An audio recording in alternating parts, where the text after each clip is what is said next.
Il risultato è 133.380 euro, un risultato eccezionale che veramente ci riempie d'orgoglio e ci fa pensare già alla prossima iniziativa, perché tutto questo appunto è iniziato 10 anni fa e stiamo continuando a crescere e vogliamo continuare a crescere. Sappiamo che possiamo migliorare ulteriormente, sappiamo che possiamo supportare ancora con altre iniziative. Ne abbiamo fatte tante, ne faremo tante altre. Sono convinto anche che il pubblico e il privato, come in questo caso, se lavorano assieme riescono a fare veramente delle cose interessanti, molto buone per il bene di tutti.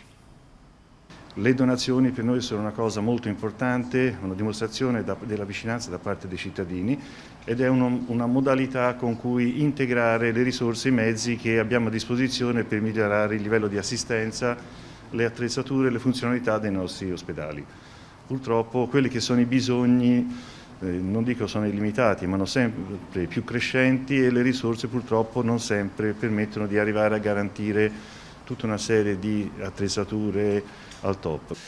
Poter capire che effettivamente si tratta di quello, poter curare, poter seguire nel tempo, vuol dire non solo migliorare la qualità di vita, ma in certi casi addirittura prevenire complicazioni di questa malattia che sono qualche volta molto gravi, insomma, e che possono arrivare a impedire anche un'alimentazione. Direi che questa attrezzatura, che consiste in un impianto per la misurazione delle pressioni, un manometro, che misura tutta la motilità dell'esofago e quindi ci dà delle informazioni dettagliate su malattie anche benigne che però possono condizionare in maniera importante la qualità di vita dei pazienti.